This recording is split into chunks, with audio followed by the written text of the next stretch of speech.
Bien, hemos visto ya, si no en profundidad, porque no puede ser, pero sí algo de la etapa del nacimiento de Jesús y la vida oculta en Nazaret y los inicios de su vida pública.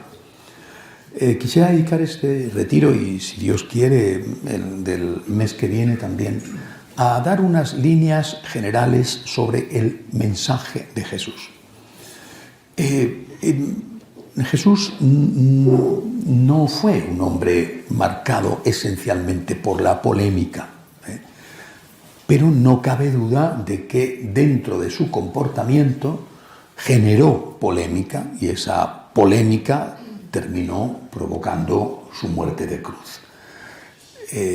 Digamos que él no era un buscador de pleitos, pero no rehuía los problemas cuando había que solucionar, por ejemplo, curar a una persona o evitar la muerte de una mujer acusada de adulterio. Eso hace que no sea fácil acercarse a la figura pública de Jesús, a su mensaje, porque está salpicado por esa polémica, aunque, repito, no era lo esencial de su mensaje, pero puede convertirse, porque es muy llamativo, para algunos por lo menos puede convertirse en lo más importante. Sería un error. Además, cada época, seguramente también nos pasa a nosotros, cada época ha intentado hacer un Jesús a su medida. Yo recuerdo hace unos años, que algunos de los que están aquí seguramente se acordarán, que Jesús era presentado como un hippie, ¿no? Era un hippie porque era la época del movimiento hippie, ¿verdad? Pero en otros momentos y en otros países han presentado a Jesús como un líder comunista, el primer comunista, decían. Bueno, es decir, hay etapas en que las modas hacen que se presente a Cristo, y entonces estos teólogos, digamos, que van a buscar siempre, algunos de ellos, algunos teólogos que van a buscar siempre el gusto del público, van a acercarse a la figura de Jesús, a los escritos que están en el Evangelio, para destacar aquello que digamos, sintoniza con la moda. Bueno, y se van a fijar en un aspecto o en otro, ocultando aquello que no está de moda. Esto es un grave error, porque nos da una caricatura de Cristo, no el rostro verdadero del Señor. Lo que tenemos que hacer es acercarnos al personaje con honestidad intelectual, no pretendiendo que Jesús se acomode a nuestro gusto, a nuestro capricho, a la moda del presente, sino intentando ser, primero conocerle como es de verdad, intentando ser nosotros los que nos adaptemos a él, dado que somos creyentes seguidores de él. A mí me tocó estudiar la cristología en una época muy, muy difícil de la historia reciente de la Iglesia, una época muy difícil. El domingo pasado, el Papa Francisco, volviendo desde Panamá, en el avión, hablaba a los periodistas y, entre otras cuestiones, afrontaba el tema del celibato sacerdotal, de la petición por parte de obispos, cardenales y de sacerdotes de que el celibato desaparezca como obligatorio. Y él decía, citaba una frase del beato Pablo VI, uno de sus predecesores, el Papa Pablo VI, decía, en una frase que yo no conocía, que Pablo VI decía que prefería dar la vida antes que suprimir la obligatoriedad del celibato. Y decía el Papa Francisco que eso lo había dicho Pablo VI en una época mucho más difícil que la nuestra. Esa época a la que se refería es la época en que a mí me tocó formarme en el seminario. Yo fui ordenado sacerdote en el año 79, el primer año del gobierno de Juan Pablo II, Es decir, toda mi formación fue la última etapa del Papa Pablo VI. Los que somos suficientemente mayores como para recordar esa etapa, recordamos sin duda, pues todos estoy seguro de que tenemos experiencia de personas concretas que en esos años dejaron el sacerdocio, la vida religiosa masculina o la vida religiosa femenina, ¿no? Hay bromas que se hacen de determinadas congregaciones donde pasaron de la noche a la mañana de llevar un hábito con una capa y un hábito y un vestido que arrastraba varios metros a ir en minifalda, ¿no? Son bromas que se hacen. O sea, el cambio fue rápido, fue radical y dejó en España, solo en España, dejó 10.000 entre religiosos, religiosas y sacerdotes secularizados que dejaron su ordenación o sus votos. Fue una década terrible. Esa es la época a la que se refería el Papa Francisco, citando esta frase del Papa Pablo VI. Esa es la época en la que a mí me tocó formarme. Es muy curioso que, por ejemplo, un teólogo que en este momento es cardenal, ya muy mayor, tiene 85, 86 años. Me refiero a Walter Kasper, el cardenal Kasper, antes de ser obispo fue teólogo también, el Papa Benedicto antes de ser obispo fue teólogo, Joseph Ratzinger. Cuando yo estaba estudiando teología, cristología, que es una de las asignaturas de la carrera, teníamos un manual de cristología que cómo debía de ser, para que os hagáis una idea, cómo debía de ser el manual en el que yo estudié cristología, que cuando nos presentaron el manual que había escrito de cristología Walter Kasper, entonces teólogo, ¿no?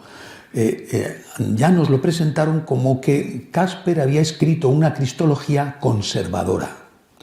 O sea, cómo debía de estar la situación para que Kasper, al cual todos conocemos hoy, fuera considerado en su época un hombre conservador. Imaginaos cómo estaba el patio, ¿eh? Son pequeños datos para hacernos una idea de lo difícil, lo muy, muy difícil que ha sido en determinados ambientes teológicos formarse y mantenerse, en parte al menos, dentro de la ortodoxia de la Iglesia. O sea, si Kasper era el conservador, ¿cómo era el otro? Imaginaos, sabiendo cómo es Kasper hoy, ¿no? Bueno, pues ¿cómo era el otro? Bueno, en fin, de eso y de las lecturas que he hecho, para mí fue una bendición en mi vida en muchos aspectos. El conocimiento y el trato y la amistad y el tutelaje de José Luis Martín Descalzo, entre otras cosas, escribió una vida de Cristo, Jesús de Nazaret, amplia, gruesa, que algunos de vosotros sin duda habéis leído, y yo no sé si todavía está a la venta, que es un libro maravilloso. No escrito como un teólogo erudito que busca, pero sí como alguien que tiene suficiente erudición y desde luego escrito con la ágil y magnífica pluma de Martín Descalzo. A mí me ayudó muchísimo esto, aunque siempre estuve en contracorriente de mis profesores, no de todos, pero sí de buena parte de ellos, por la época, repito, en que me tocó formarme, pero no cabe duda de que ese contacto con Martín Descalzo me ayudó muchísimo. Y por eso hoy quería hablaros del mensaje de Jesús, intentando no hacer un Jesús o presentaros un mensaje de Jesús que fuera simpático a uno u otro a una u otra de las modas del momento, porque si bien hay modas, usamos este concepto por la izquierda, también hay modas por la derecha, ¿eh? O sea, vamos a intentar acercarnos al personaje tal y como el personaje fue, es decir, tal y como honestamente nos lo presentan los evangelios. Voy a hacerlo siguiendo hoy es una introducción, continuaré profundizando si Dios quiere más el mes que viene, pero voy a hacerlo presentando algunas contradicciones o algunas relaciones entre Jesús y algunos bloques de su época. El primero de ellos, Jesús y la ley judía me refiero, la ley judía, ¿no? La moda es presentar a Jesús como un transgresor de la ley, de toda la ley, o por lo menos un relativizador de la ley de Moisés. Hablo de los 10 mandamientos y del minucioso, incluso exasperante conjunto de pequeñas leyes, pero que eran obligatorias para un judío que quería ser un buen judío. Ya no recuerdo ahora el número, pero eran varios miles, una cosa, y además todas tenían la misma importancia. O sea, era exactamente igual importante abusar de una persona sexualmente que dar un paso de más un sábado. Bueno, Jesús se presenta delante de la ley judía, ante todo, y yo creo que eso es un rasgo suyo esencial, y por eso he querido empezar con esto, ante todo se presenta como un legislador. Es decir, Jesús es alguien que se presenta por encima de la ley. Estar por encima de la ley no significa estar en contra de la ley, sino estar por encima de la ley como legislador lo puede hacer porque Él es Dios.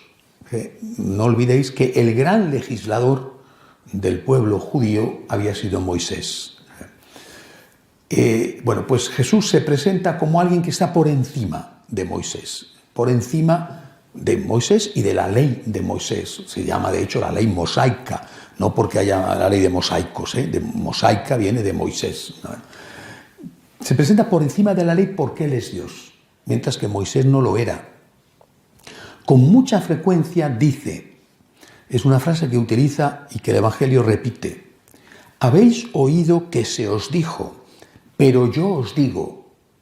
Habéis oído que se os dijo, por ejemplo, amarás a tu prójimo y odiarás a tu enemigo. Pero yo os digo, amad a vuestros enemigos, haced el bien al que os hace el mal, ¿no? Estos dos términos, con un contenido que viene modificado por Jesús, supone que Jesús, Él se presenta como alguien que puede cambiar lo anterior.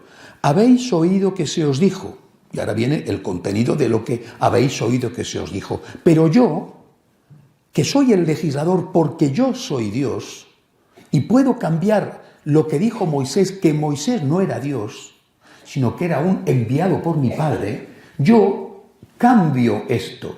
Es decir, el hecho de que Jesús haga modificaciones en la ley no significa que sea un anarquista moral, un ácrata moral, que es una de las corrientes teológicas del momento, una de las herejías teológicas del momento, o de las manipulaciones teológicas actuales.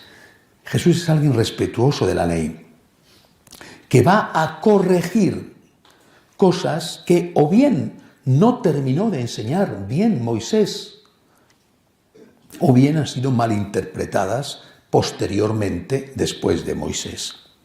Y Jesús lo corrige. No solamente en la cuestión del sábado, o no solamente en la cuestión, en este caso que os he citado, es la famosa ley del talión, el ojo por ojo, diente por diente, ¿no? Introduciendo el perdón como un elemento esencial para aquellos que quieran seguirle, no solamente en estos casos, sino en otros. Habéis oído que se os dijo, no se hizo la ley, no se hizo el hombre para la ley, sino que se ha hecho la ley para el hombre. El hombre está por encima de la ley. Pero, repito, eso no significa que Jesucristo fuera un anarquista que deroga toda ley, sino que lo que va a hacer es, respetando la ley, lo que va a hacer es purificarla, transformarla, pero mantenerla a la vez. Por eso Jesús dice claramente que el que vulnere uno solo de los preceptos más pequeños de la ley será el más pequeño en el reino de los cielos. O sea, primero, la actitud de Jesús ante la ley, por lo tanto, hablo de la ley moral en general, es una actitud de respeto. Las normas morales hay que cumplirlas. Después vendrán las normas legales. Bueno, eso ya serán cuestiones de cada país, ¿no? Que tendremos que cumplir las normas legales en la medida en que las normas legales no vulneren nuestra conciencia, porque primero tenemos nuestra conciencia. Cuando no lo vulneran, pues tenemos que ser buenos ciudadanos.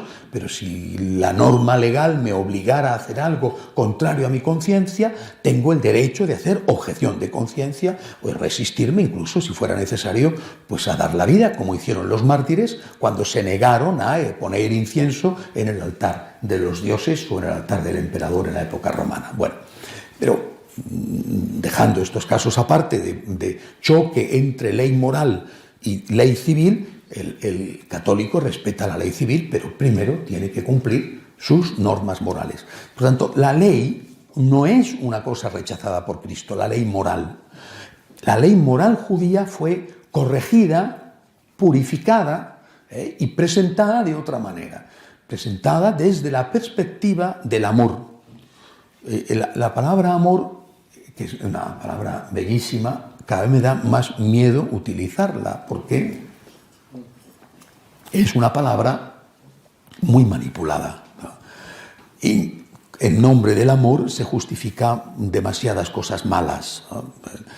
La eutanasia también se está justificando como un acto de amor, por ejemplo, ¿no? Bueno, cuando hablamos de amor tal y como nos lo enseña Cristo, el amor de Jesús, el amor de alguien que ama hasta el punto de dar la vida por el otro. Eso es el amor de Jesús.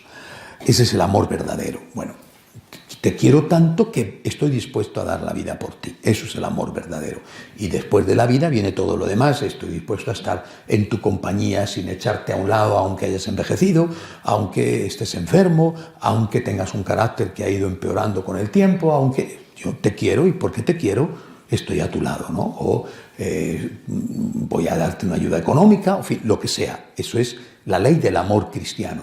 Desde esa perspectiva del amor, Jesús va a orientar o reorientar la ley y quedan evidentemente purificadas algunas cosas. Pero, insisto, no queda derogada la ley en cuanto tal.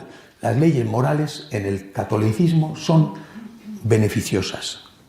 Nosotros que estamos muy contentos y agradecidos por tener una formación moral que nos ayuda a saber distinguir el bien del mal. Y esto es obra de Jesús.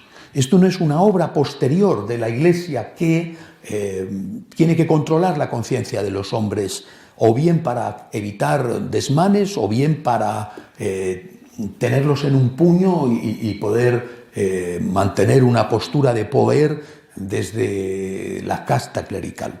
No, esto responde al deseo de Jesús. Las leyes morales no fueron derogadas por Cristo, sino que la ley judía fue purificada. ¿Cuál fue la actitud del Señor, no solo delante de la ley, sino delante de la religión, o digamos, el culto, o dicho de otra manera, el templo judío? El templo judío que existía en la época de Jesús ya había sido reconstruido por Herodes el Grande. El templo era el centro de la religión judía. Nosotros no podemos entenderlo porque no es así para nosotros, pero para ellos era algo esencial.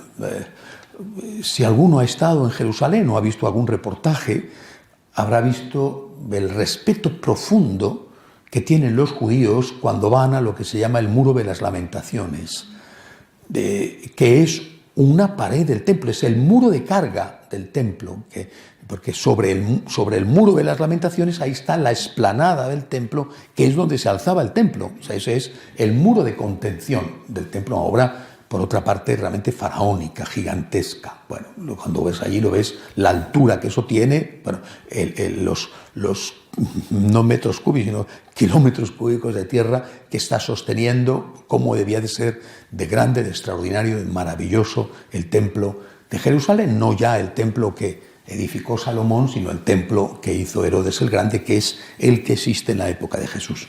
En el año 70, por tanto menos de 40 años después de la muerte de nuestro Señor, el general Tito, después posteriormente emperador Tito, destruyó Jerusalén y arrasó el templo.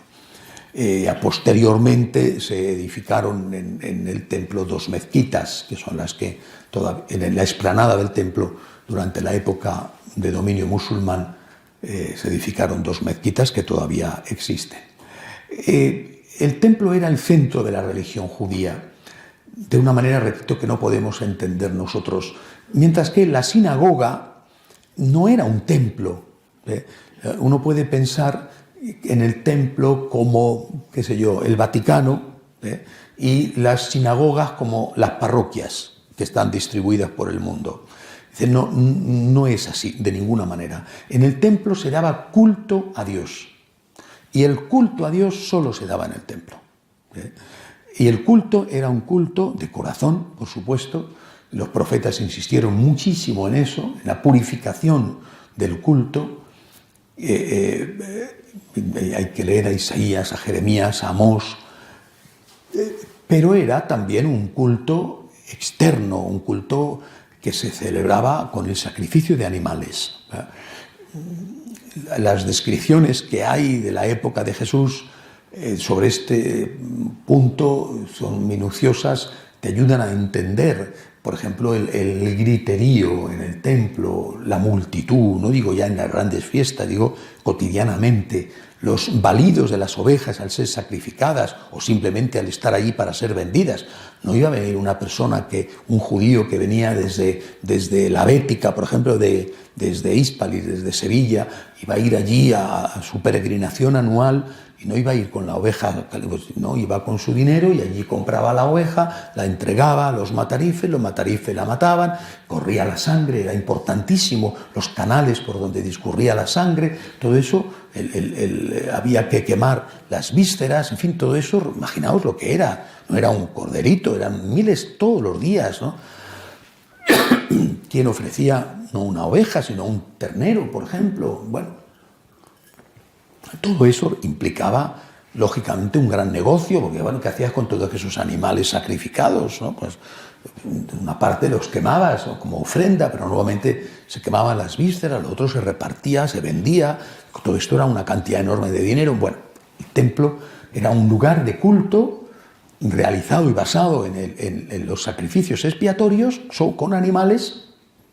Y, por supuesto, un lugar de oración en medio del barullo, que no debía de ser fácil concentrarse y hacer esa oración. Es posible que ahora los judíos que rezan con tanto respeto en el Muro de las Lamentaciones tengan unas condiciones mejores que aquellos en medio del jaleo que había entonces. ¿Qué es lo que va a hacer Jesús con respecto al templo? Él hace, que yo sepa, una referencia explícita al templo cuando anuncia que va a ser destruido, y este templo que veis no quedará piedra sobre piedra. En otra ocasión habla del cuerpo de su templo y hablando de la resurrección, destruid este templo y en 3 días lo reedificaré. Está hablando de la resurrección y entonces ellos no lo entienden y dicen, pero este templo que tardó en construirse, tú lo vas a reedificar en 3 días, tú estás loco, ¿no? Bueno, otro pasaje de Jesús en su relación con el templo es cuando, siendo adolescente, se queda en el templo, había ido con sus padres desde Nazaret y se queda en el templo y sus padres se vuelven a Nazaret, se dan cuenta de que lo han perdido. Bueno, esa escena de Jesús perdido y hallado en el templo. No hay una crítica nunca de Jesús al templo. Lo que hay es un desplazamiento del culto. Es decir, la sinagoga, vuelvo a repetir, que no era un lugar de culto, sino un lugar más de formación, y si quieres de oración, pero sobre todo de formación y de reunión de la comunidad.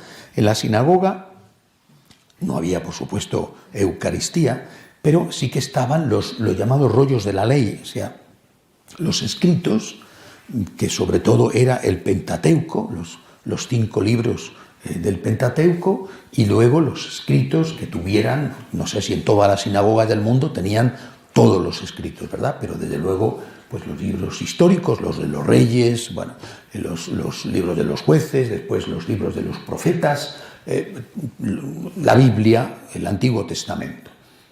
Y entonces en la sinagoga los sábados se hacía una lectura de un fragmento y un comentario, o sea, una homilía sobre ese fragmento, equivalente a lo que hacemos nosotros el domingo. Y se veneraba, no se adoraba, se veneraba, es decir, se respetaba la palabra de Dios en aquellos libros que tenían más o menos antigüedad. Bueno, no era un lugar de culto en el sentido judío del término, no había sacrificios en las sinagogas, lugar de reunión de la comunidad.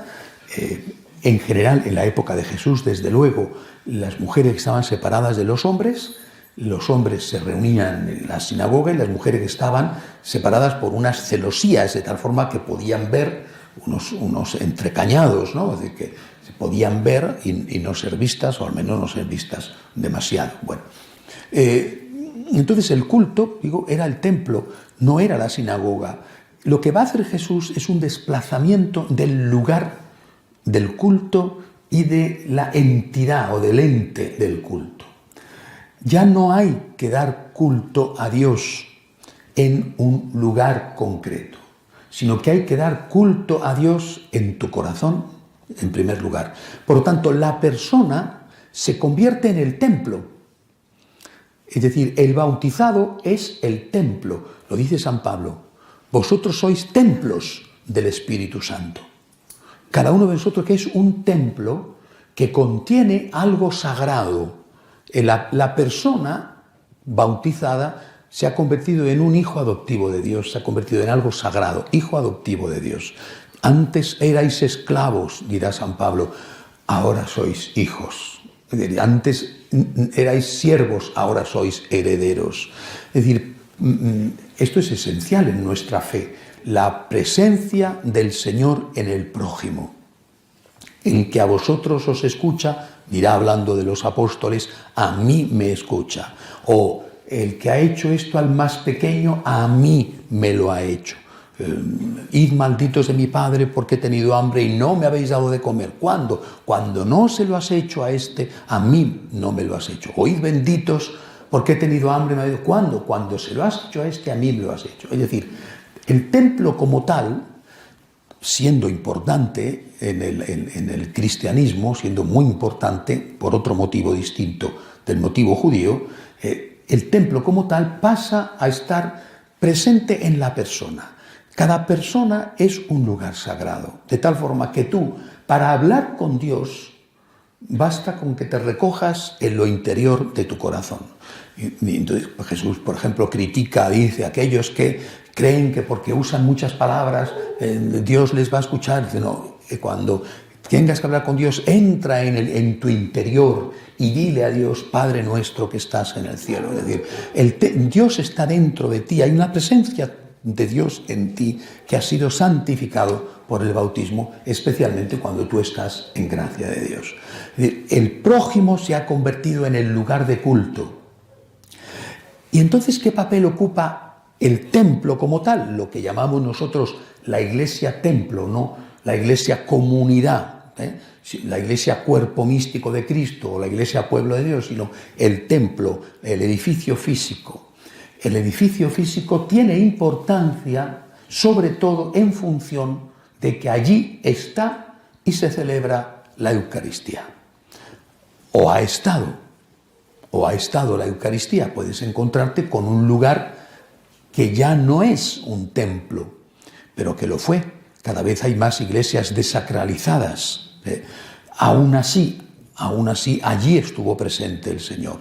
Es decir, lo que para el judío era un culto mediante el sacrificio de animales, para el cristiano es un culto mediante el sacrificio repetido y renovado en cada Eucaristía de el que se entrega a sí mismo para salvar al pueblo, el Cordero de Dios que quita el pecado del mundo.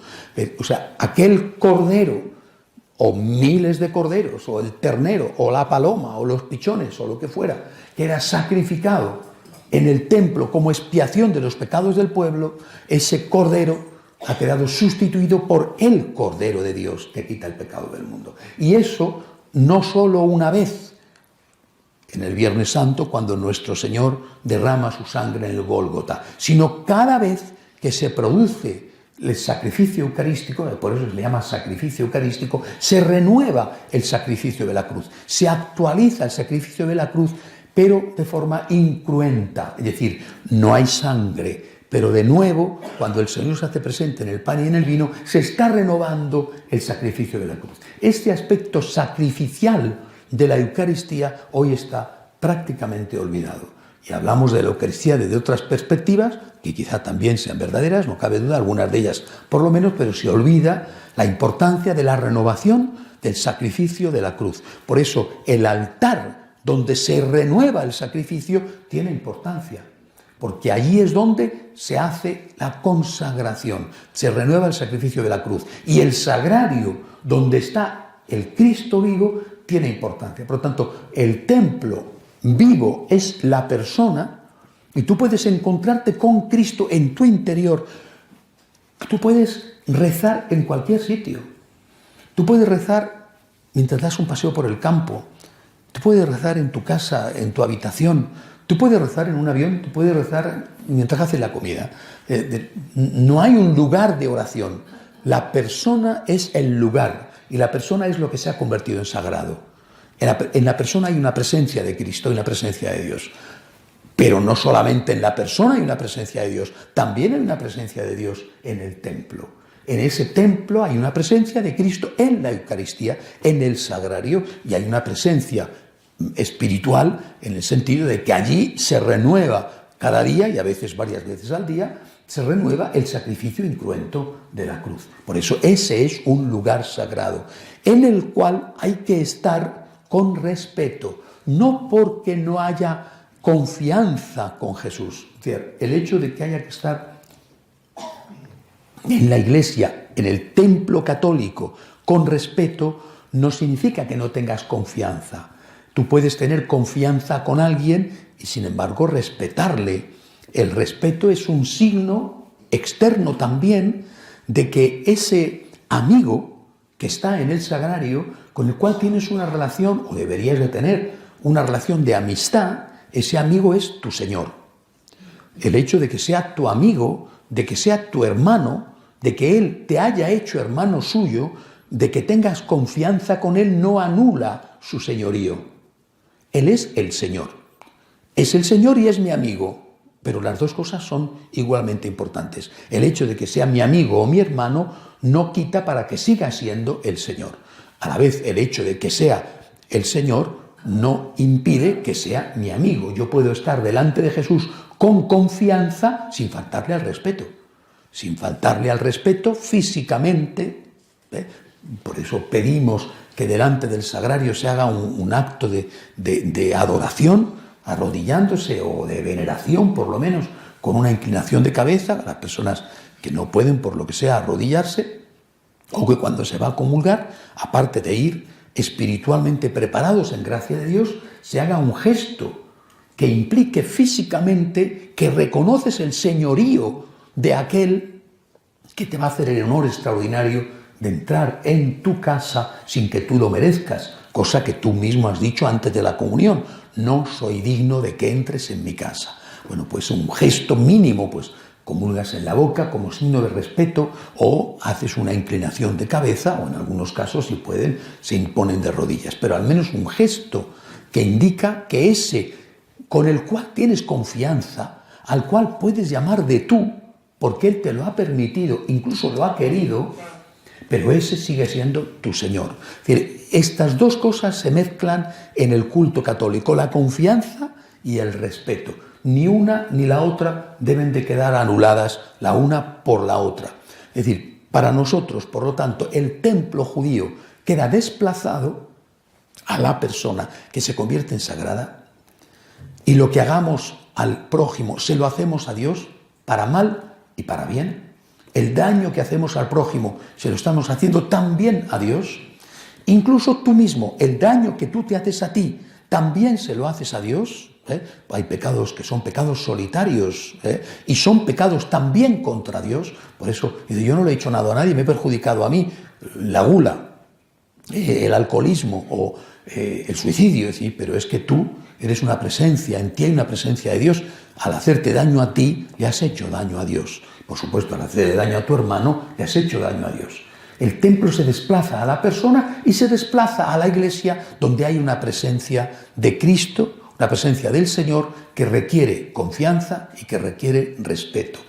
Esto es un cambio notable de la enseñanza de Jesús con respecto a uno de los puntos esenciales del culto judío. Otro punto importante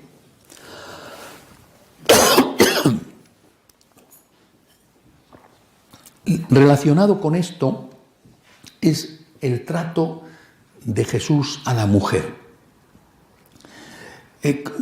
Vuelvo a repetir lo que he dicho al principio, cada época tiene sus modas, ¿verdad? Vivimos una época extraña en la cual un sector del feminismo se ha convertido en el peor enemigo de la mujer. No solo el peor enemigo del hombre, que parece que quisieran que desapareciéramos los hombres de la faz de la tierra y crear un mundo solo de mujeres, pero es que también es el peor enemigo de la mujer, porque consideran la maternidad como una forma de esclavitud patriarcal y por lo tanto hay que acabar con la maternidad, de ahí la encendida defensa del aborto como una forma de liberar a la mujer de lo que ha sido una cadena de esclavitud histórica. Esto es un error que cualquiera de las señoras que es mamá sabe perfectamente que es todo lo contrario, ¿no? Que cuando habéis tenido un hijo os habéis sentido extraordinariamente dichosas y realizadas, que no ha sido una desgracia, sino que ha sido una gran felicidad para vosotras, por supuesto también para el hombre que se ha convertido en padre, incluso aunque no siempre a lo mejor el niño haya llegado en el momento en que parecía más adecuado o haya llegado perfecto. Bueno, el trato de Jesús con la mujer, por tanto, no tiene nada que ver con la moda del presente. Jesús trata a la mujer, y en eso choca con su época, trata a la mujer de una manera idéntica a como trata al hombre. Después pondré un ejemplo que podría parecer que no es así, pero es así. Cuando, por ejemplo, él prohíbe el adulterio, el divorcio, y lo califica, la nueva relación, no el divorcio cuando está, sino la nueva relación, lo califica como adulterio, por tanto no ha habido ruptura del matrimonio, y es un adulterio tener relaciones fuera del matrimonio, por lo tanto es un adulterio tener relaciones cuando se ha producido un divorcio y tiene relaciones con otra persona. Eso no era así en la época judía, desde Moisés. Moisés permitió el divorcio, y lo dice Jesús, dice, por la dureza de vuestros corazones lo permitió Moisés, pero eso no es así. En el principio eran hombre y mujer, y hombre y mujer los quiso Dios, y lo que Dios ha unido que no lo separe el hombre. El que se divorcia de su mujer y se casa con otra comete adulterio contra la primera, y añade, y lo mismo si ella se divorcia de su marido y se casa con otro. Esto era muy poco frecuente, muy poco frecuente. Podía ocurrir en algún caso de alguna mujer, hablo del mundo judío, no tanto el mundo romano, que también era poco frecuente, pero era más frecuente que en el mundo judío.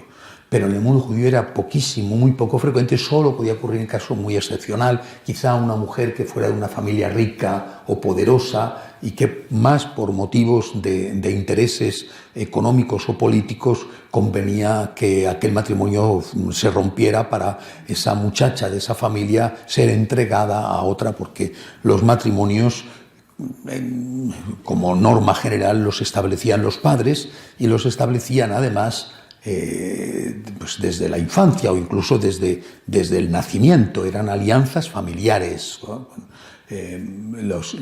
La literatura amorosa de la Edad Media, pues un Amadís de Gaula o luego ya un poco más adelante un Shakespeare con Romeo y Julieta, por ejemplo, van a introducir o van a poner por escrito lo que era un sentimiento creciente en la época, pero ya estamos hablando de 1500 años después de Cristo, el sentimiento creciente de que el hombre y la mujer tienen que poder elegirse ellos entre sí, es decir, yo quiero casarme con esta persona y no con quien mi padre, mi madre me diga, ¿no? Bueno, eso todavía hemos tenido reminiscencias de esto en los matrimonios monárquicos, ¿no?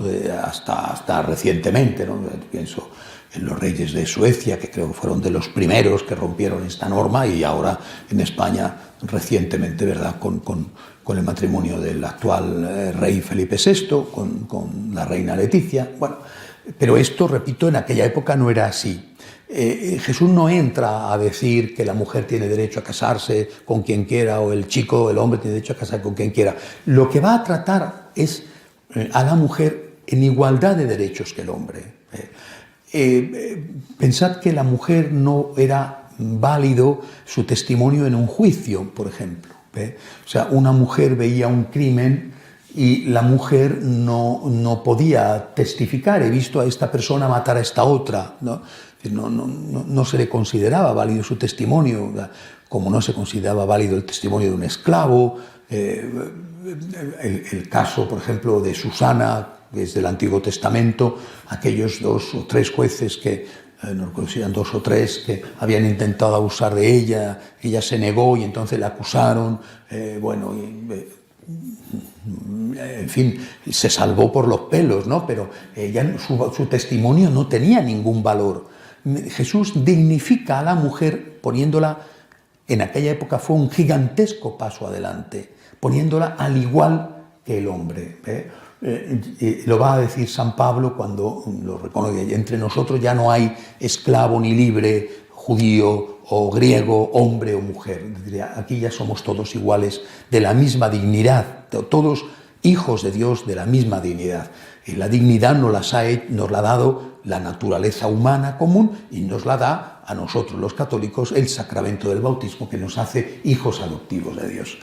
¿En qué punto podríamos decir que Jesús va en contra de esto? Así lo interpretan algunos, cuando el Señor elige solo a hombres para el sacerdocio en el momento de la última cena. ¿Por qué motivo no elige mujeres? Manda a 2 de sus apóstoles, de sus discípulos, o 2 apóstoles, a que preparen la cena. Id y encontraréis en casa de fulano y tal. Bueno, lo hacía para que no se supiera, los espías que tenían sus enemigos no supieran dónde iba a ser la cena, ¿no? Bueno. Pero seguramente la cena como tal fue ayudada a preparar a las mujeres, ¿no? Porque en aquella época los hombres no eran precisamente expertos en cocina, aunque me imagino que siempre eran pescadores. Oye, hay textos en los cuales se les ve poniendo un pescado en unas brasas, tampoco eran tan inútiles, ¿no? Hoy en día hay hombres que saben incluso encender el microondas, ¿no? O sea que tampoco hemos avanzado mucho, ¿no? Bueno, yo conozco a alguno que dice: no, yo soy un experto porque sé poner la leche por la mañana en el microondas, poner medio minuto y tal. Ha dado un gran paso adelante dentro de la igualdad, ¿no?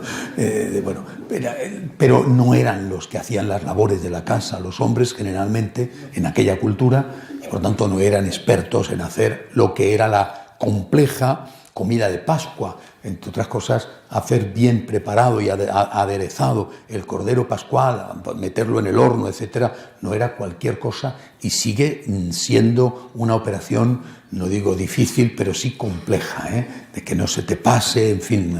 Yo recuerdo cómo lo hacía mi mamá y no me he atrevido nunca a intentar imitarla.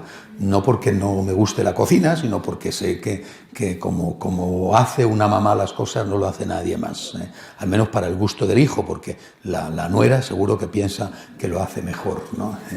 En cualquier caso, probablemente aquella noche las mujeres que estaban ayudando. Y sin embargo Jesús no las llama para la hora de la cena. Podía deberse a una costumbre de que las mujeres no cenaran con los hombres cenaran por separado. Jesús no era muy dado a respetar las costumbres cuando esas costumbres violaban la igualdad, por ejemplo.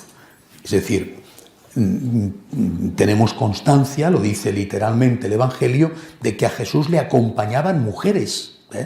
Juana, la mujer de Cusa, intendente de Herodes, que le ayudaba con sus bienes. El intendente de Herodes era el administrador de Herodes, ya ves tú, el administrador de Herodes, que debía de ser lo que fuera, ¿no? La señora se encargaba de coger algo, no sé, algún recadito de que me gasta un poquito más en harina, yo qué sé, de lo que fuera, ¿no? Y se lo llevaba a Jesús, sin que seguramente el señor Cusa, intendente de Herodes, se enterara, o a lo mejor sí, ¿no? Pero de luego el que no se enteraba era Herodes. Bueno, en cualquier caso, las mujeres que estaban con Jesús iban siempre con él.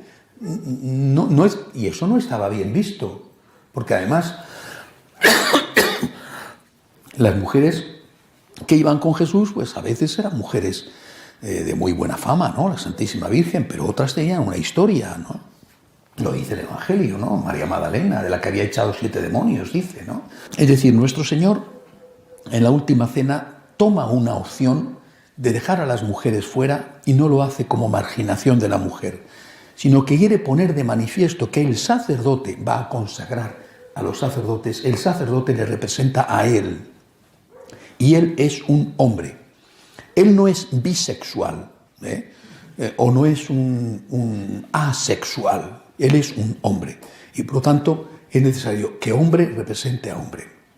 Pero quiero insistir en esto, el Señor no es un machista, y cuando elige hombres para el sacerdocio no lo hace como un resquicio de machismo judío que existía, y que sigue existiendo, no digo en el mundo judío, no lo ignoro, pero hablo en muchas culturas, son profundamente machistas. En general, las culturas mediterráneas, las culturas latinas, habrá diferencias, pero son muy machistas todavía. No voy a entrar a decir países porque luego me escriben y me ponen verde, pero algunas son notoriamente machistas, notoriamente. No es eso. Jesús no es una persona incapaz de enfrentarse con una costumbre. Lo ha demostrado muchas veces cuando evita, por ejemplo, que una mujer, la adúltera, sea lapidada, ¿no? No es alguien al cual las costumbres le frenen, al contrario, la ley del sábado lo rompe cuando cree que hay que romperlo. Si lo hace, es decir, si mantiene la presencia de hombres en la última cena, es porque quiere dejar constancia de que el sacerdote le representa a él, y le representa a él de esa manera, como hombre, no su alma, porque si fuera su alma, valdría igual el alma del hombre que de la mujer, no su espíritu, sino también con su cuerpo. Es decir, la persona varonil del hombre representa a la persona varonil del hombre que fue Jesucristo. ¿Por qué lo hizo así el Señor? Lo hizo así, punto. Es que lo hizo así. ¿Podía haberlo hecho de otra manera? Pues yo no lo sé, pero Él lo hizo así. Y no como una concesión al machismo de la época, machismo del cual él también estaría imbuido. No, sino porque Él quería dejar constancia de que el sacerdote le representa a Él. Y eso significa que la mujer sea inferior. ¿De verdad alguien puede pensar que la Virgen María es inferior a San Pedro? Vamos, la propia Iglesia establece que no, ¿verdad? A los santos se les da el culto de dulía, así es como se llama el culto a los santos. El culto a Dios se llama latría, y el culto que se da a la Virgen se llama hiperdulía, es decir, superior a los santos. Mucho más importante en la historia de la Iglesia y de la humanidad ha sido la Virgen que cualquier santo, ¿no? Lo decía también el Papa Francisco el otro día, a algunos jóvenes les hablaba utilizando un lenguaje juvenil, les decía que la Virgen era la influencer de Dios, ¿no? Bueno, es simpático el apelativo, a algunos les ha molestado, pero hay gente a la que le molesta todo, ¿no? Bueno, a mí me parece una cosa simpática, y además la Virgen María era muy influencer, o sea, tenía mando en plaza. Recordemos las bodas de Caná, que es una cosa maravillosa, cómo se demuestra la relación de la Virgen con Jesús y quién mandaba en casa. Una cosa, es un pasaje delicioso. Bueno, es decir, la Virgen María era la Virgen María, ¿no? Más que todos los apóstoles juntos, ¿no? Y sin embargo no es sacerdotisa, porque era una mujer. Es decir, no estamos hablando de importancia ni de poder. Muchas veces la reivindicación que se hace del sacerdocio femenino es en clave política, en clave de poder. Es que si no eres sacerdote no mandas. El Señor va a cambiar el sacerdocio transformándolo en ministerio, es decir, en servicio. Servicio sacerdotal. Hay un tipo de servicio que va a hacer el hombre sacerdote y hay un tipo de servicio que va a hacer la mujer religiosa o la mujer laica, la mujer. Es más importante la labor ministerial del sacerdote que la labor que hizo no solo la Virgen María, sino la Madre Teresa de Calcuta, Santa Teresa de Jesús, Santa Teresita de Lisieux, Santa Clara de Asís, por citar algunas de las que me vienen a la memoria en este momento, y hay miles más, ¿no? ¿Quién se acuerda de quién era el Papa o quién era el poderoso arzobispo primado de Toledo o quién era... Madrid no existía como diócesis, imagínate, en la época de Santa Teresa, pues los eruditos lo saben, tienen que mirarlo en un libro, pero Santa Teresa la conoce todo el mundo, influyó notabilísimamente. Por lo tanto, creo que hay que ver las cosas desde otra perspectiva, desde la primacía del amor. En la Iglesia Católica el más importante es el que más ama. Lo dijo el Señor, ¿no? El que quiera ser el primero de entre vosotros, que sea el servidor de todos. El primero es el que más ama, el que más sirve. El sacerdote, que representa también físicamente, varonilmente a Jesús varón, el sacerdote tiene una forma de servir extraordinaria, importantísima, ligada al sacramento de la Eucaristía, a la confesión, bueno, pero hay otra forma de servir que puede hacer perfectamente también la mujer como también el hombre. Es decir, no solamente las mujeres tienen que hacer obras de caridad, sino también los hombres tienen que hacer obras de caridad, y ahí están los religiosos que con sus propias manos y en su vida han llevado a cabo todo esto. Bien, como me pasa siempre, lo que tenía preparado apenas lo he dicho, así que si Dios quiere nos veremos el mes que viene para continuar haciendo introducción al mensaje de Jesús. Hacemos un momento de oración en silencio.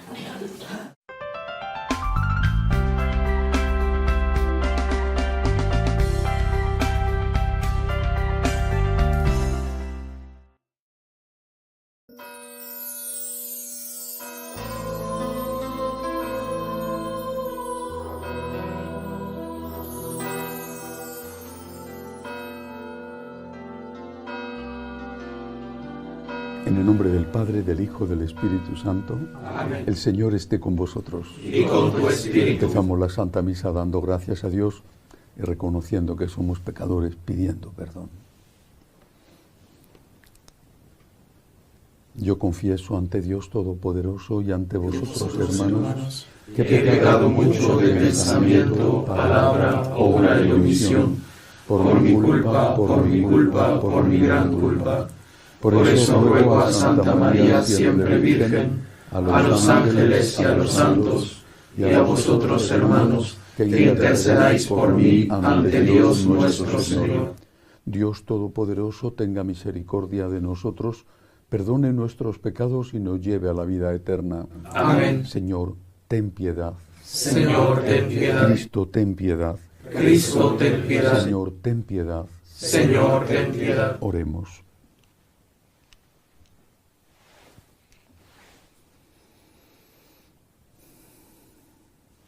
Dios Todopoderoso, concédenos a los que hemos conocido ya la gracia de la resurrección del Señor, resucitar a la vida nueva por el amor del Espíritu, por nuestro Señor Jesucristo, tu Hijo, que vive y reina contigo en la unidad del Espíritu Santo y es Dios por los siglos de los siglos. Amén.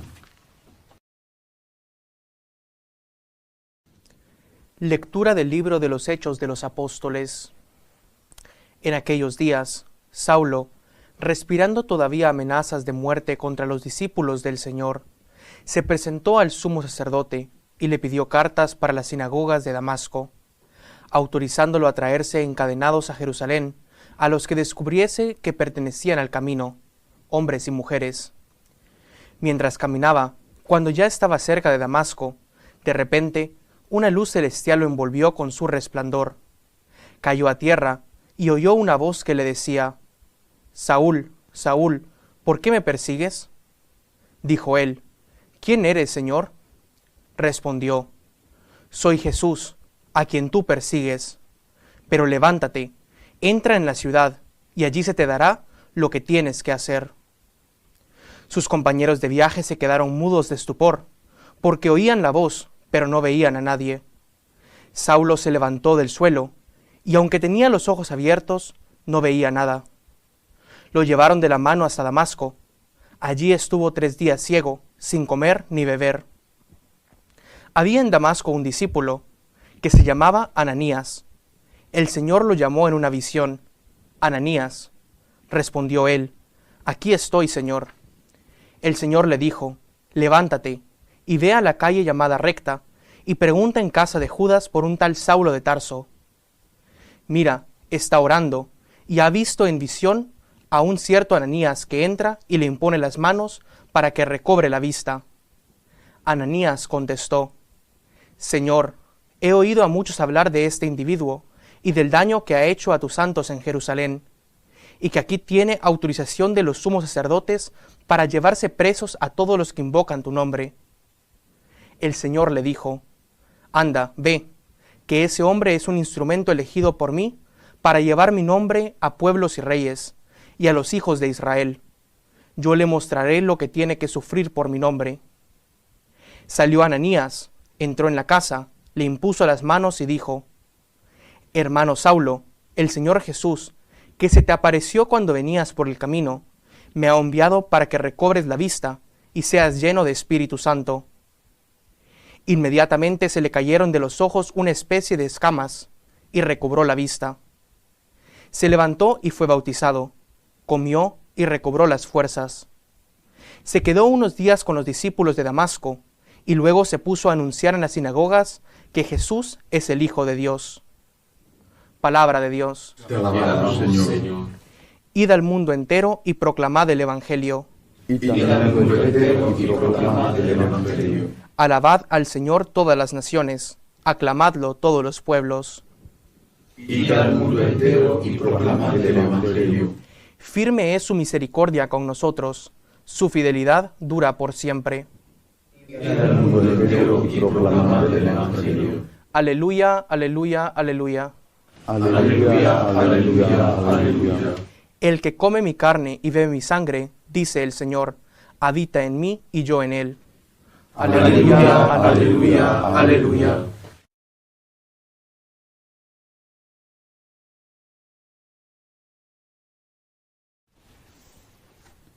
El Señor esté con vosotros. Y con tu espíritu. Lectura del Santo Evangelio según San Juan.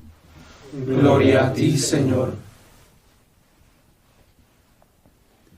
En aquel tiempo disputaban los judíos entre sí: ¿cómo puede éste darnos a comer su carne? Entonces Jesús les dijo: en verdad os digo, si no coméis la carne del Hijo del Hombre y no bebéis su sangre, no tenéis vida en vosotros. El que come mi carne y bebe mi sangre tiene vida eterna, y yo lo resucitaré en el último día. Mi carne es verdadera comida, y mi sangre es verdadera bebida. El que come mi carne y bebe mi sangre habita en mí y yo en él. Como el Padre que vive me ha enviado y yo vivo por el Padre, así del mismo modo el que me come vivirá por mí. Este es el pan que ha bajado del cielo, no como el de vuestros padres, que lo comieron y murieron. El que come este pan vivirá para siempre. Esto lo dijo Jesús en la sinagoga cuando enseñaba en Cafarnaúm. Palabra del Señor. Gloria a ti, Señor Jesús. El que come este pan vivirá para siempre. En cualquier condición, cualquier persona, una sola vez. Hay que entender cómo era el alma de los que conocen a Jesús, viven con Jesús, son testigos de Cristo. Entre ellos, San Juan, el autor del Evangelio que acabo de leer. U otros que le conocieron de otra manera, como San Pablo, que se encuentra con Cristo en el camino de Damasco. Lo primero para aquellas personas fue la fe. La fe no en Dios. Todos ellos creían en Dios antes de ser cristianos. La fe en que Cristo era Dios. La fe en que las enseñanzas de Cristo eran enseñanzas divinas. Y ligado a la fe, como una consecuencia que forma parte de la fe, la confianza en que estamos en manos de Dios y Dios, que es amor, no nos abandona nunca. La fe. La fe daba lugar a la segunda virtud, la esperanza. Esperanza en la vida eterna. Esperanza en el perdón de los pecados, si se pedía honestamente perdón. Y esperanza en que no estábamos solos en las luchas cotidianas, en las luchas de la vida. Fe y esperanza se traducían en la tercera virtud, la caridad. Caridad, amor a Dios. Caridad por Dios, por amor a Dios, amor al prójimo. Un converso como San Pablo, o uno de los apóstoles primeros como San Juan, no tenían necesidad de explicar esto que yo acabo de decir, este itinerario desde la fe hasta la caridad. Era natural, era lógico, se daba por supuesto. No es así para nosotros. Cuando San Pablo escribe en la carta a los romanos que la fe basta,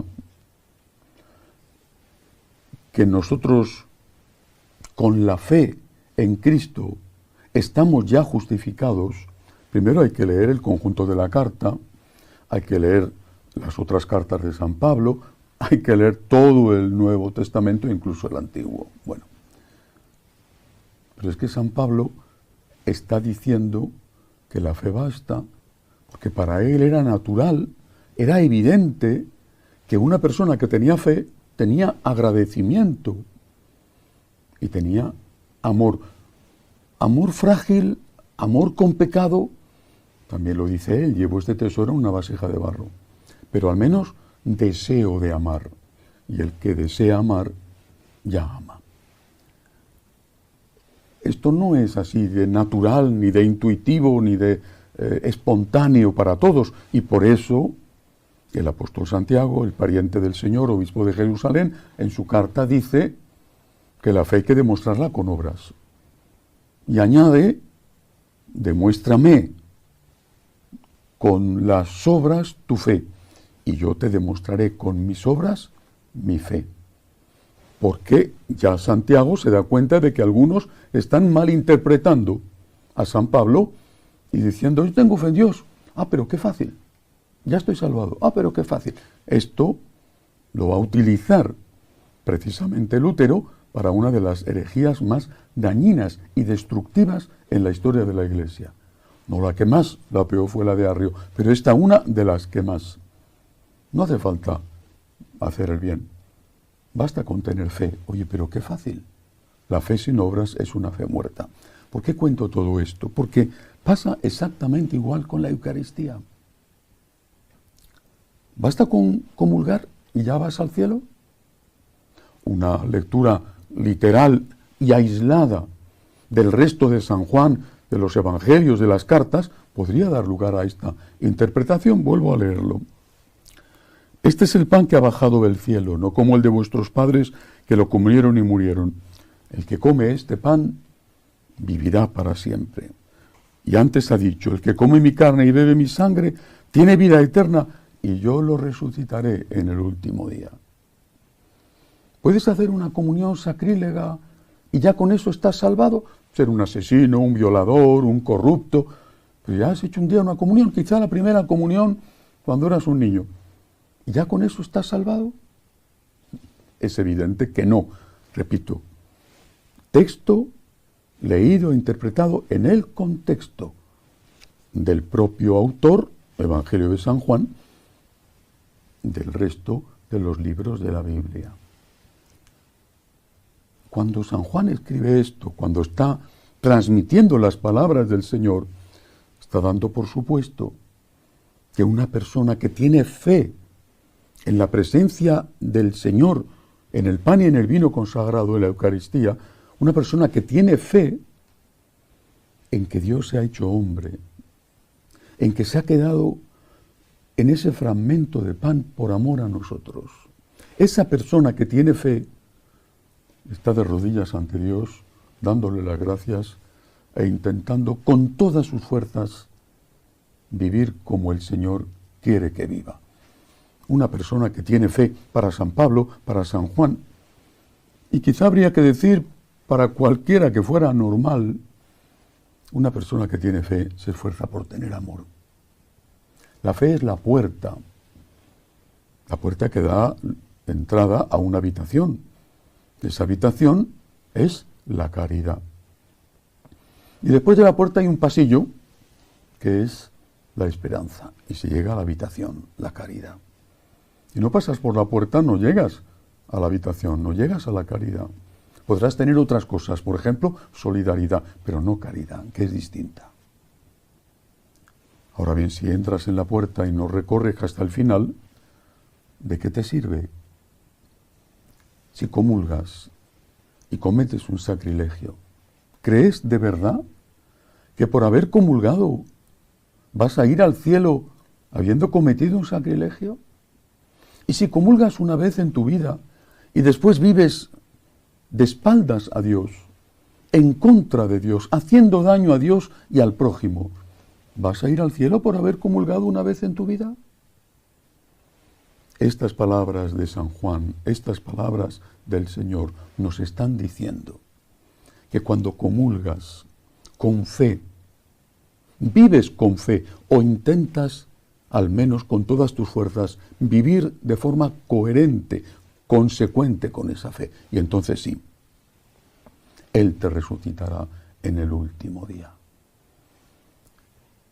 Descubrir, creer, experimentar que Cristo está en la Eucaristía te cambia la vida, te llena de agradecimiento.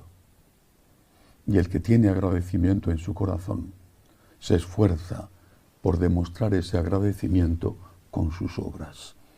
Y a ese, si muere en gracia, Dios lo resucitará en el último día. Esta es nuestra esperanza. Que así sea. Elevamos ahora nuestras súplicas al Señor y pedimos por la Santa Iglesia de Dios, por el Papa, roguemos al Señor. Te rogamos, óyenos. Por los enfermos, por los que no tienen trabajo, por los que viven solos, roguemos al Señor. Te rogamos, óyenos. Para que terminen las guerras, por el fin de la persecución que sufren los cristianos, roguemos al Señor. Te rogamos, óyenos. Por los que nos ayudan, nos han ayudado en la vida, por los que nos piden oraciones, roguemos al Señor. Te rogamos, óyenos. Acoge, Dios Todopoderoso, las súplicas de tu pueblo que confía en tu amor. Te lo pedimos por Jesucristo nuestro Señor. Amén.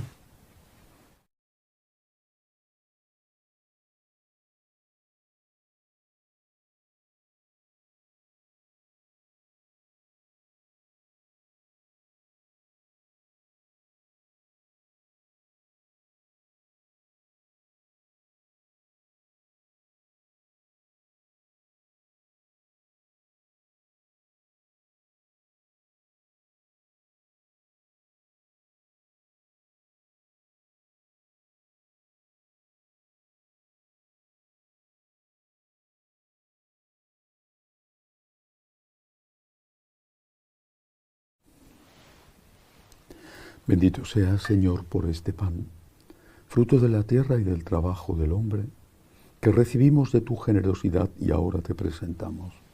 Él será para nosotros pan de vida. Bendito seas por siempre, Señor. Bendito seas, Señor, por este vino, fruto de la vid y del trabajo del hombre, que recibimos de tu generosidad y ahora te presentamos.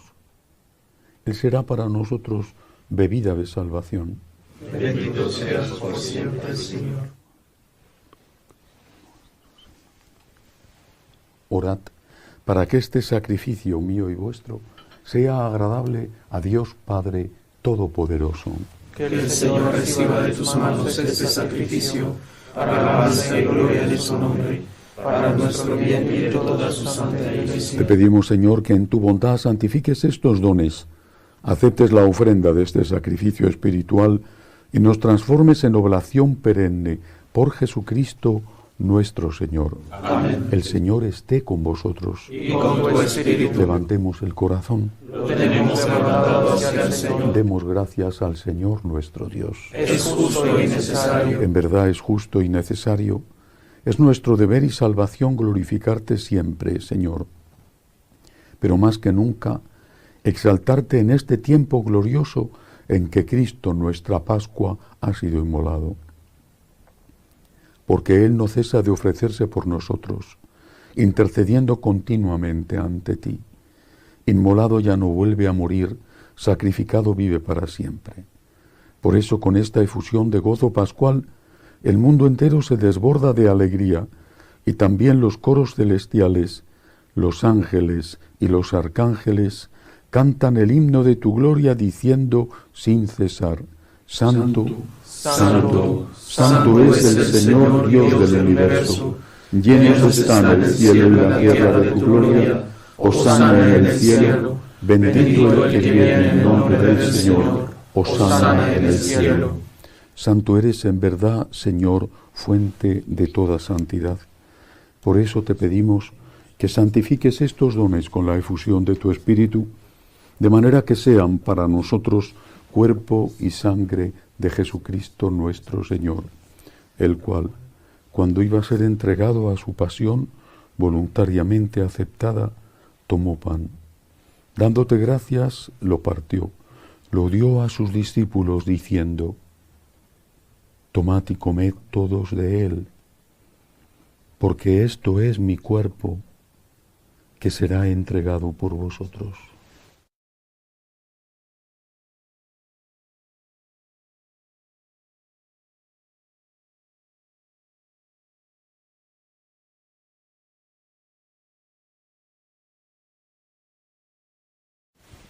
Del mismo modo, acabada la cena, tomó el cáliz.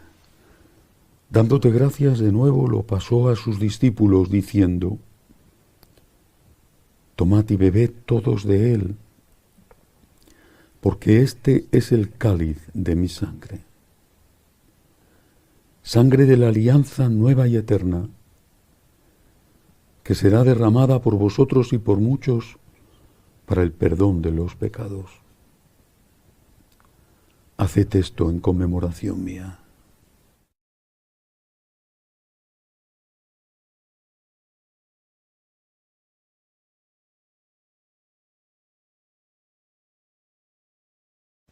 Este es el sacramento de nuestra fe. Anunciamos tu muerte, proclamamos tu resurrección. Ven, Señor Jesús. Así pues, Padre, al celebrar ahora el memorial de la muerte y resurrección de tu Hijo, te ofrecemos el pan de vida y el cáliz de salvación, y te damos gracias porque nos haces dignos de servirte en tu presencia. Te pedimos humildemente que el Espíritu Santo congregue en la unidad a cuantos participamos del cuerpo y sangre de Cristo. Acuérdate, Señor, de tu Iglesia extendida por toda la tierra, y con el Papa Francisco, con nuestro Obispo Agustín, y todos los pastores que cuidan de tu pueblo, llévala a su perfección por la caridad. Acuérdate también de nuestros hermanos que durmieron en la esperanza de la resurrección, de los difuntos de las familias Medina, familia Rodríguez, familia Blanco, familia Fronsoy y Alejandro Solas, y de todos los que han muerto en tu misericordia, admítelos a contemplar la luz de tu rostro. Ten misericordia de todos nosotros, y así con María, la Virgen Madre de Dios, su esposo San José, los apóstoles y cuantos vivieron en tu amistad a través de los tiempos, merezcamos por tu Hijo Jesucristo compartir la vida eterna y cantar tus alabanzas. Por Cristo, con Él y en Él, a ti Dios Padre Omnipotente, en la unidad del Espíritu Santo, todo honor y toda gloria por los siglos de los siglos. Amén. Llenos de agradecimiento al Dios de la misericordia, le decimos: Padre nuestro que estás en el cielo, Santificado sea tu nombre. Venga a nosotros tu reino. Hágase tu voluntad en la tierra como en el cielo. Danos hoy nuestro pan de cada día. Perdona nuestras ofensas, como también nosotros perdonamos a los que nos ofenden. no nos dejes caer en la tentación y líbranos del mal. Líbranos, Señor, de todos los males. Concédenos la paz en nuestros días, para que, ayudados por tu misericordia, vivamos siempre libres de pecado y protegidos de toda perturbación, mientras esperamos la gloriosa venida de nuestro Salvador Jesucristo. Tuyo es el reino, tuyo el poder y la gloria por siempre, Señor. Señor Jesucristo, que dijiste a tus apóstoles: la paz os dejo, mi paz os doy. No tengas en cuenta nuestros pecados, sino la fe de tu Iglesia. Conforme a tu palabra, concédele la paz y la unidad. Tú que vives y reinas por los siglos de los siglos. Amén. La paz del Señor esté siempre con vosotros. Y con tu espíritu. Daos fraternalmente la paz. La paz contigo. Cordero de Dios, Que quitarás el pecado del mundo, ten piedad de nosotros. Cordero de Dios, que quitas el pecado del mundo, ten piedad de nosotros. Cordero de Dios, que quitas el pecado del mundo, danos la paz.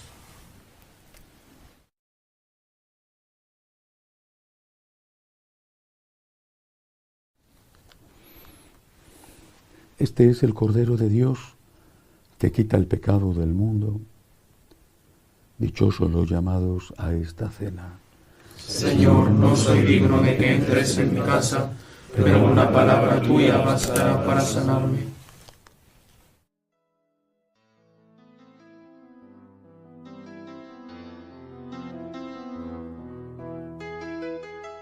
Creo, Jesús mío, que estás realmente presente en el Santísimo Sacramento del altar.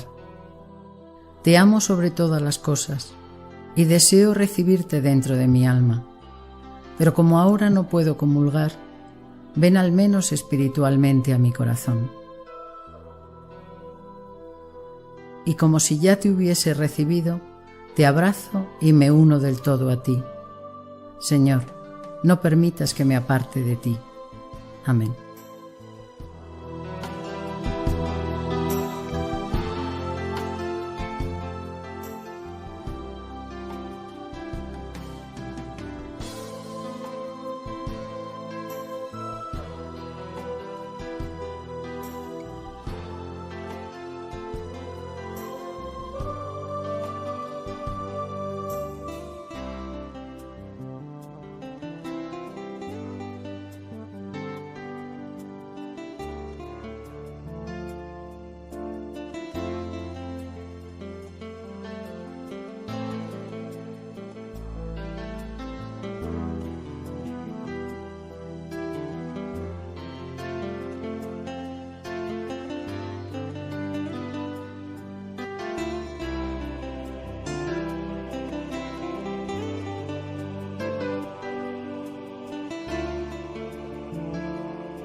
Oremos. Señor, después de recibir el don sagrado del sacramento, te pedimos humildemente que nos haga crecer en el amor lo que tu Hijo nos mandó realizar en memoria suya. Él, que vive y reina por los siglos de los siglos. Amén. El Señor esté con vosotros. Y con tu espíritu. La bendición de Dios Todopoderoso, Padre, Hijo y Espíritu Santo, descienda sobre vosotros. Amén. Podéis ir en paz. Demos gracias a Dios. Dios te salve, Reina y Madre de misericordia, vida, dulzura y esperanza nuestra, Dios te salve. A ti llamamos los desterrados hijos de Eva, a ti suspiramos gimiendo y llorando en este valle de lágrimas. Ea pues, Señora, abogada nuestra, vuelve a nosotros esos tus ojos misericordiosos, y después de este destierro, muéstranos a Jesús, fruto bendito de tu vientre, oh clementísima, oh piadosa, oh dulce y siempre Virgen María, ruega por nosotros, Santa Madre de Dios, para que seamos dignos de alcanzar las promesas de nuestro Señor Jesucristo. Amén. Jesús, Me fío de ti, te quiero, te adoro, te doy gracias, te pido perdón, te pido gracias, y me ofrezco a ti como María. Amén.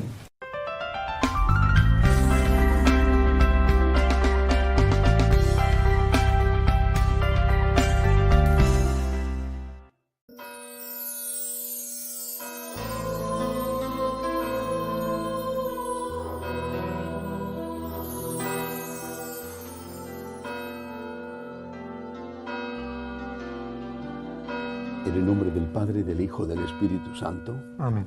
El Señor esté con vosotros. Y con tu espíritu. Comenzamos la Santa Misa dando gracias a Dios, pidiendo perdón por nuestros pecados. Yo confieso ante Dios Todopoderoso Y ante ante vosotros, hermanos, que he pecado mucho de pensamiento, palabra, obra y omisión. Por mi culpa, por mi culpa, por mi gran culpa. Por eso ruego a Santa María, siempre Virgen, a los ángeles, a los santos, y a vosotros, hermanos, que intercedáis por mí ante Dios nuestro Señor. Dios Todopoderoso tenga misericordia de nosotros, perdone nuestros pecados y nos lleve a la vida eterna. Amén. Señor, ten piedad. Señor, ten piedad. Cristo, ten piedad. Cristo, ten piedad. Señor, ten piedad. Señor, ten piedad. Oremos. Dios Todopoderoso, que posees toda perfección, infunde en nuestros corazones el amor de tu nombre y concédenos que al crecer nuestra piedad alimentes todo bien en nosotros y con solicitud amorosa lo conserves. Por Jesucristo nuestro Señor. Amén.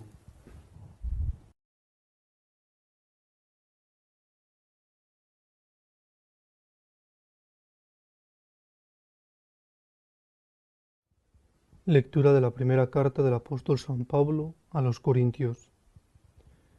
Hermanos, que la gente solo vea en nosotros servidores de Cristo y administradores de los misterios de Dios. Ahora lo que se busca en los administradores es que sean fieles. Para mí lo de menos es que me pidáis cuentas vosotros o un tribunal humano. Ni siquiera yo me pido cuentas. La conciencia, es verdad, no me remuerde, pero tampoco por eso quedo absuelto. Mi juez es el Señor. Así pues, no juzguéis antes de tiempo, dejad que venga el Señor. Él iluminará lo que esconden las tinieblas y pondrá al descubierto los designios del corazón. Entonces cada uno recibirá de Dios lo que merece. Palabra de Dios. Te alabamos, Señor. El Señor es quien salva a los justos. El Señor es quien salva a los justos. Confía en el Señor y haz el bien. Habitarás tu tierra y reposarás en ella fidelidad. Sea el Señor tu delicia, y Él te dará lo que pide tu corazón. El Señor es quien salva a los justos. Encomienda tu camino al Señor, confía en Él y Él actuará. Hará tu justicia como el amanecer, tu derecho como el mediodía. El Señor es quien salva a los justos. Apártate del mal y haz el bien, y siempre tendrás una casa, porque el Señor ama la justicia y no abandona a sus fieles. Los inicuos son exterminados, la estirpe de los malvados se extinguirá.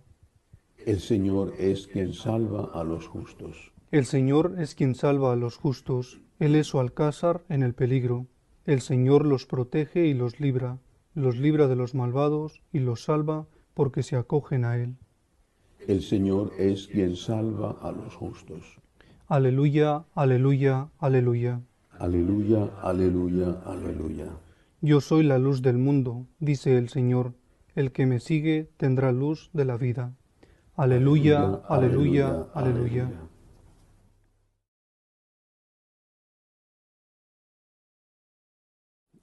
El Señor esté con vosotros. Y con tu espíritu. Lectura del Santo Evangelio según San Lucas.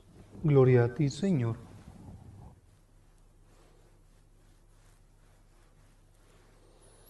En aquel tiempo los fariseos y los escribas dijeron a Jesús: los discípulos de Juan ayunan a menudo y oran, y los de los fariseos también. En cambio, los tuyos a comer y a beber.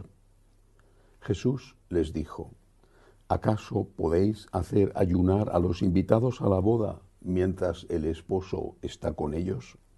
Llegarán días en que les arrebatarán al esposo, entonces ayunarán en aquellos días.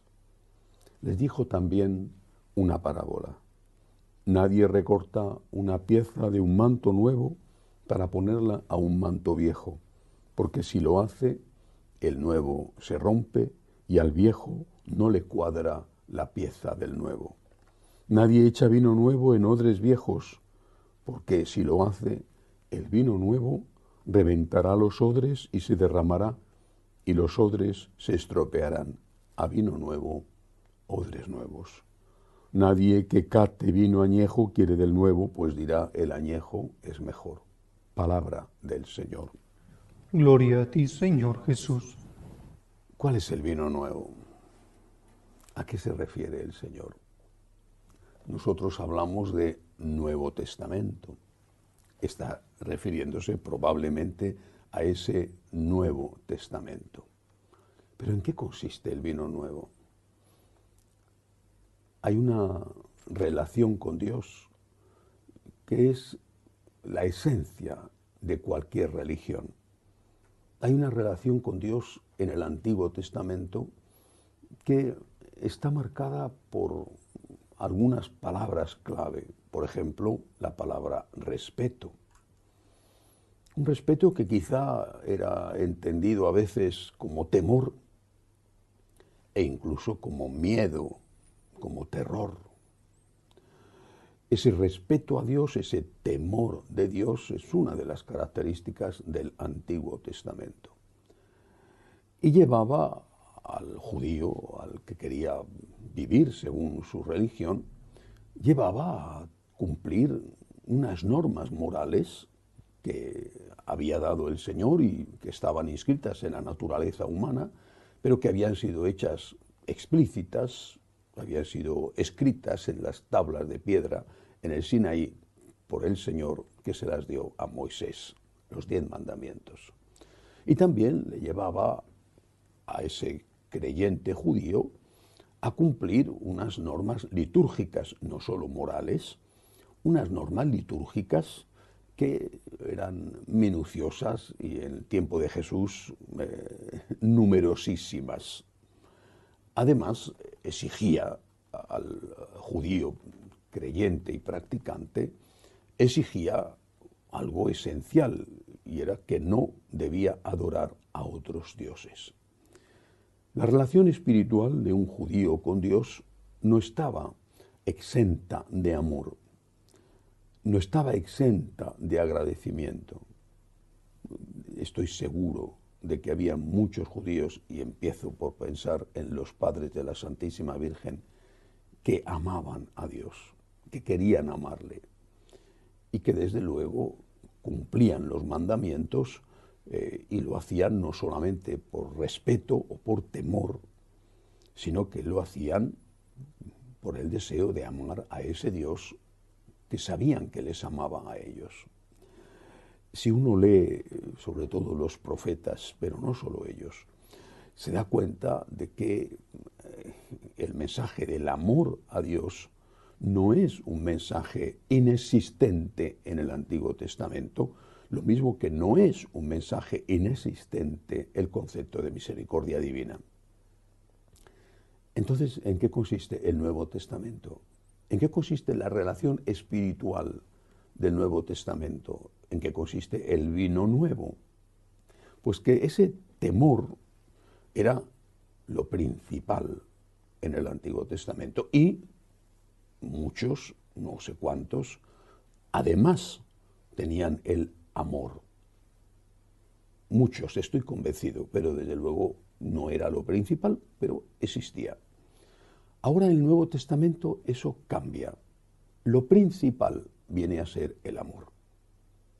Y el respeto queda como algo necesario, como algo que debe de estar, respeto, temor de Dios nunca, terror, nunca miedo, pero sí respeto, lo que se entiende con el concepto de temor.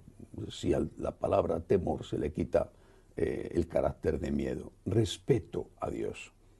Pero lo primero es el amor, porque este Dios impresionante que había creado el universo y ante el cual el hombre creyente se sentía pequeñísimo, insignificante, con razón, este Dios ahora se nos revela como Padre.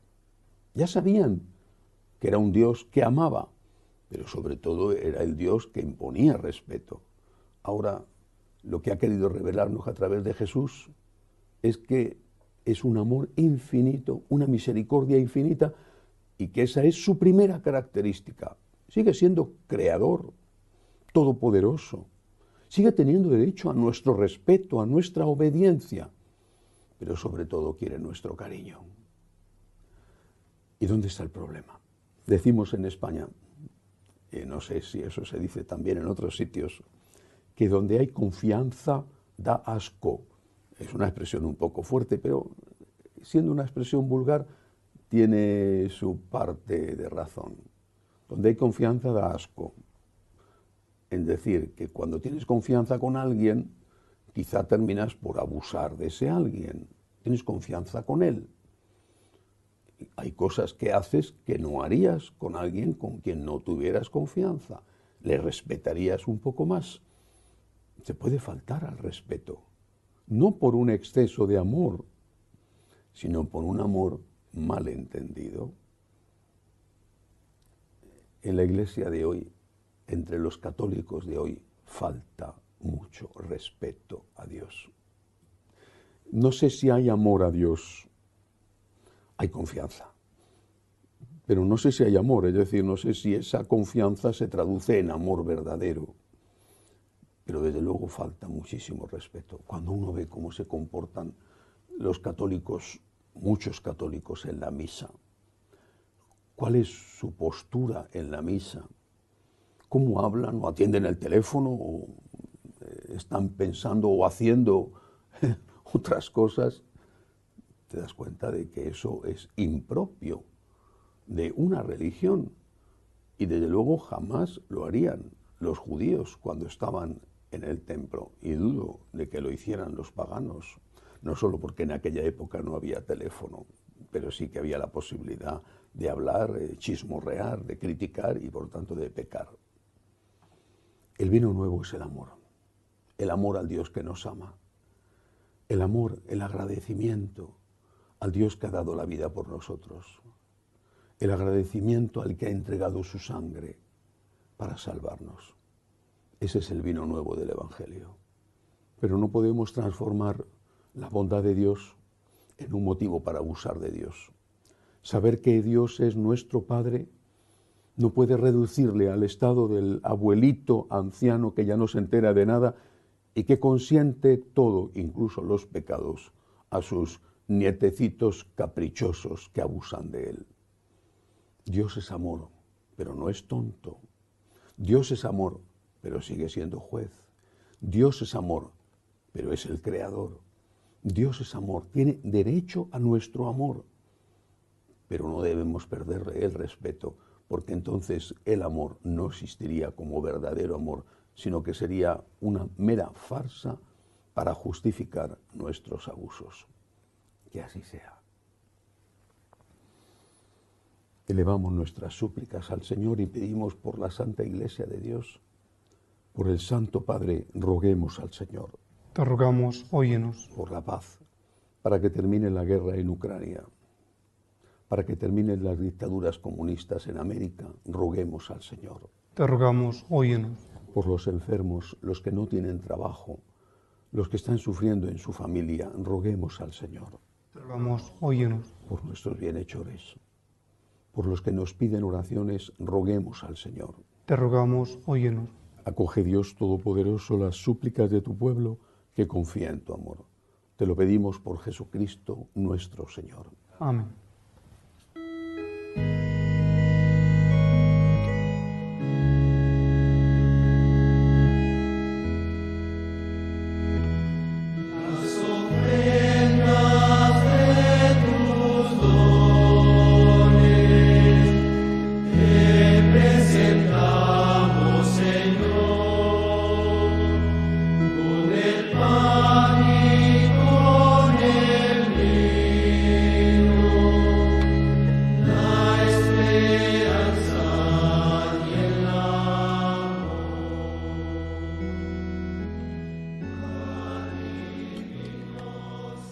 Bendito seas, Señor, por este pan, fruto de la tierra y del trabajo del hombre que recibimos de tu generosidad y ahora te presentamos.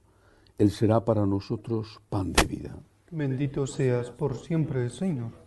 Bendito seas, Señor, por este vino, fruto de la vid y del trabajo del hombre que recibimos de tu generosidad y ahora te presentamos. Él será para nosotros bebida de salvación. Bendito seas por siempre, Señor.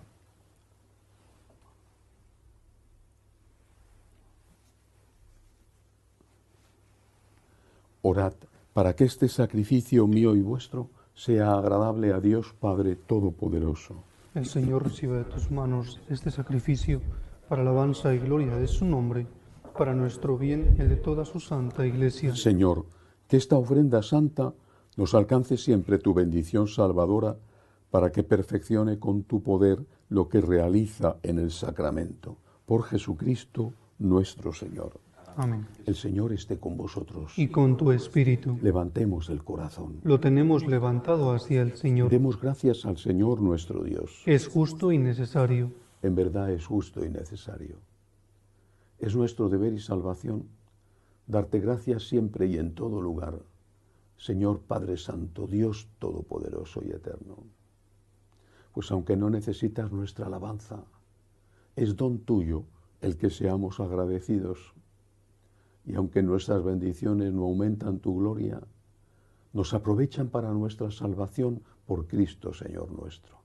Por eso, unidos a los ángeles, te decimos, Santo, Santo, Santo es el Señor, Dios del universo. Llenos están el cielo y la tierra de tu gloria. Hosana en el cielo. Bendito el que viene en el nombre del Señor. Hosana en el cielo. Santo eres en verdad, Señor, fuente de toda santidad. Por eso te pedimos que santifiques estos dones con la efusión de tu Espíritu, de manera que sean para nosotros cuerpo y sangre de Jesucristo nuestro Señor, el cual, cuando iba a ser entregado a su pasión voluntariamente aceptada, tomó pan. Dándote gracias, lo partió y lo dio a sus discípulos, diciendo, tomad y comed todos de él, porque esto es mi cuerpo, que será entregado por vosotros.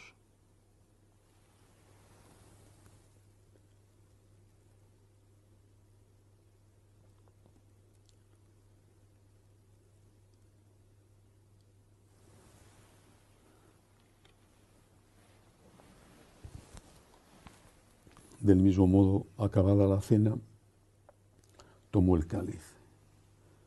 Dándote gracias de nuevo, lo pasó a sus discípulos, diciendo, tomad y bebed todos de él, porque este es el cáliz de mi sangre, sangre de la alianza nueva y eterna, que será derramada por vosotros y por muchos para el perdón de los pecados. Haced esto en conmemoración mía.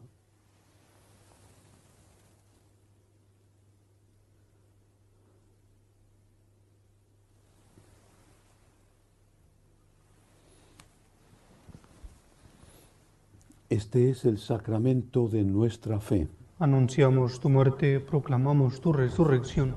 Ven, Señor Jesús. Así pues, Padre, al celebrar ahora el memorial de la muerte y resurrección de tu Hijo, te ofrecemos el pan de vida y el cáliz de salvación, y te damos gracias porque nos haces dignos de servirte en tu presencia. Te pedimos humildemente que el Espíritu Santo congregue en la unidad a cuantos participamos del cuerpo y sangre de Cristo. Acuérdate, Señor, de tu Iglesia extendida por toda la tierra, con el Papa Francisco, con nuestro obispo Agustín y todos los pastores que cuidan de tu pueblo, llévala a su perfección por la caridad. Acuérdate, Señor, de nuestros hermanos que se durmieron en la esperanza de la resurrección, y de todos los que han muerto en tu misericordia, admítelos a contemplar la luz de tu rostro. Ten misericordia de todos nosotros, así con María, la Virgen Madre de Dios, su esposo San José, los apóstoles y cuantos vivieron en tu amistad a través de los tiempos, merezcamos por tu Hijo Jesucristo compartir la vida eterna y cantar tus alabanzas. Por Cristo, con Él y en Él, a ti, Dios Padre Omnipotente, en la unidad del Espíritu Santo, todo honor y toda gloria por los siglos de los siglos. Amén. Llenos de agradecimiento al Señor, le decimos: Padre nuestro que estás en el cielo, santificado sea tu nombre. Venga a nosotros tu reino. Hágase tu voluntad en la tierra como en el cielo. Danos hoy nuestro pan de cada día. Perdona nuestras ofensas, como también nosotros perdonamos a los que nos ofenden. No nos dejes caer en la tentación y líbranos del mal. Líbranos, Señor, de todos los males. Concédenos la paz en nuestros días, para que, ayudados por tu misericordia, vivamos siempre libres de pecado y protegidos de toda perturbación, mientras esperamos la gloriosa venida de nuestro Salvador Jesucristo. Tuyo es el reino, tuyo el poder y la gloria por siempre, Señor. Señor Jesucristo, que dijiste a tus apóstoles: la paz os dejo, mi paz os doy. No tengas en cuenta nuestros pecados, sino la fe de tu Iglesia. Conforme a tu palabra, concédele la paz y la unidad, tú que vives y reinas por los siglos de los siglos. Amén. La paz del Señor esté siempre con vosotros. Y con tu espíritu. Daos unos a otros la paz. Cordero de Dios, que quitas el pecado del mundo, ten piedad de nosotros. Cordero de Dios, que quitas el pecado del mundo, ten piedad de nosotros. Cordero de Dios, que quitas el pecado del mundo, danos la paz. Este es el Cordero de Dios, que quita el pecado del mundo. Dichosos los llamados a esta cena. Señor, no soy digno de que entres en mi casa, pero una palabra tuya bastará para sanarme.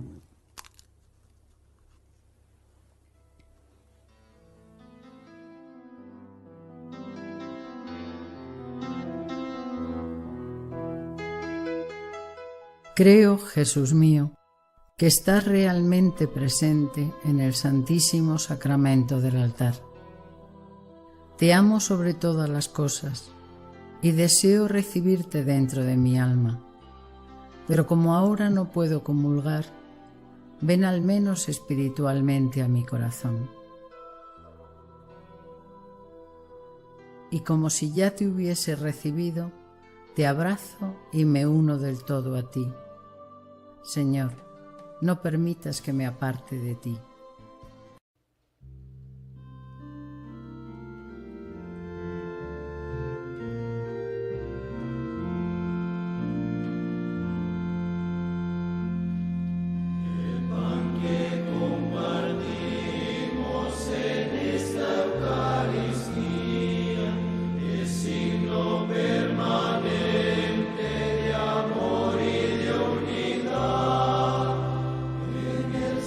No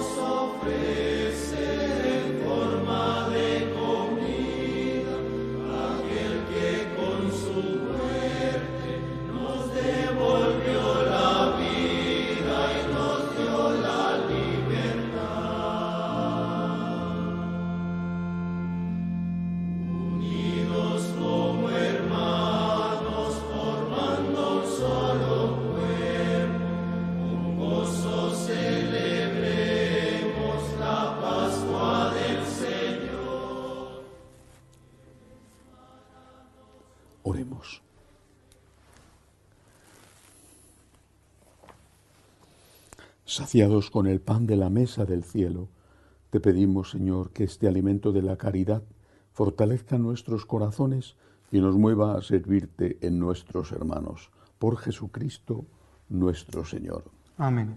El Señor esté con vosotros. Y con tu espíritu. La bendición de Dios Todopoderoso, Padre, Hijo y Espíritu Santo, descienda sobre vosotros. Amén. Podéis ir en paz. Demos gracias a Dios. Dios te salve, Reina y Madre de misericordia, vida, dulzura y esperanza nuestra, Dios te salve. A ti llamamos los desterrados hijos de Eva, a ti suspiramos gimiendo y llorando en este valle de lágrimas. Ea pues, Señora, abogada nuestra, vuelve a nosotros esos tus ojos misericordiosos, y después de este destierro, muéstranos a Jesús, fruto bendito de tu vientre, oh clementísima, oh piadosa, oh dulce y siempre Virgen María, ruega por nosotros, Santa Madre de Dios, para que seamos dignos de alcanzar las promesas de nuestro Señor Jesucristo.